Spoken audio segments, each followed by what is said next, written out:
Well, hello and welcome to another Faith, Philosophy and Life with me, Mr. Shelton. I do hope that you are doing well. I'm sure that you are.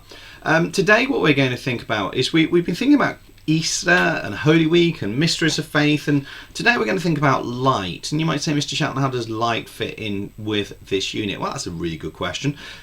Light is shown at Easter as a symbol of hope, and so today we're going to think, I've just given you the answer to the first question. What does light symbolize, and what does the Bible talk about light? So have a think about that for a moment. What does light symbolize, and what's the Bible talk about light?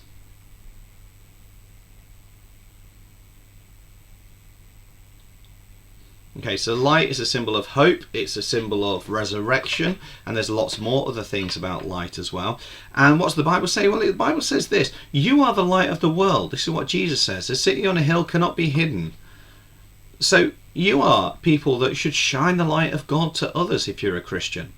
The other thing that Jesus says, he says, I am the light of the world. So this idea that, again, people can get drawn to know to God because of Jesus' light. So the Bible's very clear that light's essential. Light breaks up darkness. Remember, darkness isn't a thing. Darkness is an absence of light. So light is something which is all around us. And when it's not, well, we still see light in the evenings, don't we? Even when the stars are out.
This is your title for today's lesson: How do candles reflect faith?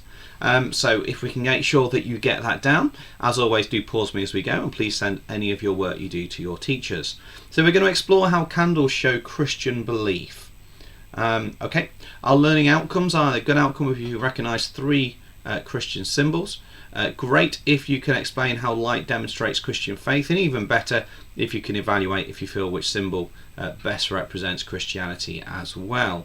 And literacy is interpretation. We're going to be looking at some symbols, and we're going to be doing some interpretation based on that. During today's session then, we're going to look at the candles, we're going to look at colours and the Pascal Candle, We're going to look at other signs and symbols that you'll see within it as well, and then you're going to design your own Pascal Candle.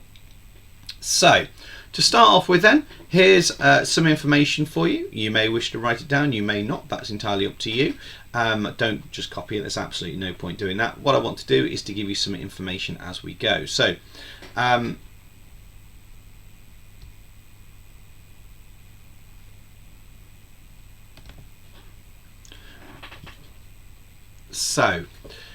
in Christianity, candles represent the light of God. The candle represents the light of, indicates light, it's a ray of hope. They're used in processions and they're put on the altar as well, and they're lit as a sign of remembrance to accompany a prayer. In terms of colours, white candles represent the liturgical colour of Christmas. Christmas Eve, the Christmas wreath has a white candle at the centre, as you may remember from Christmas. Purple candles match the liturgical colour of Advent, so that's why on an Advent wreath you've got purple candles that go around the edge and then the white one in the middle. And the pink candle, the Advent candle, is used on the third Sunday of Advent traditionally when the congregation were given a break from fasting, where they could enjoy themselves and eat a little bit more. So candles are essential in terms of Christian tradition, and they are ones that the different colours represent different things. But then you get to the Pascal Candle. Okay, so these are some images that I found of different Pascal candles.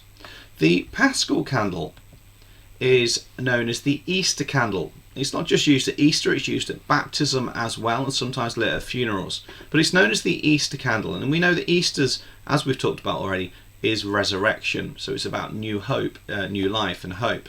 So it's a big candle that's found near the altar in a Catholic church. Every Easter a new one gets put in. It's first lit at the Easter Vigil. It's lit at baptisms, and the baptismal candle is lit as well from it, which is the one that's given to the family, the godparents. And it's a symbol of Easter, which is Jesus' resurrection, new life, and Jesus being the light of the world. Here's a little bit more information for you. The Pascal candle is decorated with studs to celebrate Christ's wounds. If you look back at those pictures, it's not very clear on those, but there are little metal studs coming out of them. You can Google it and probably get a much higher quality image than the one I've got there. It might be lit from the fire that's sometimes lit outside churches at Easter. First off, the Easter Eucharist is a joyful service, and it's a time for baptismal and renewal of baptismal vows.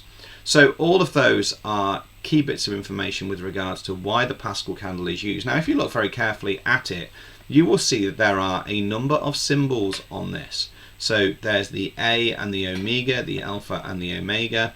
There on some of them are the Chiro, some of them there are other symbols as well. So to help with this, there is a worksheet which I've got linked in the description below. What I'd like you to do is to have a look at that, complete it. You can write it out, or you can just fill out the blanks if you'd rather. And these are different Christian symbols, and these are symbols that you would find on a Pascal candle. So have a go at that, give yourself 20 minutes to do it, and then come back to me as I explain what we'll do next.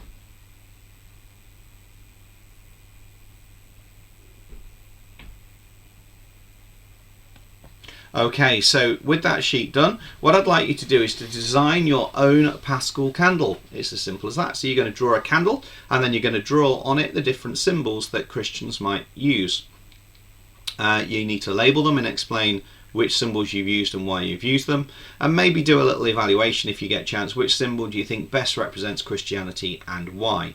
And again, you'll find information in the description below to help with that.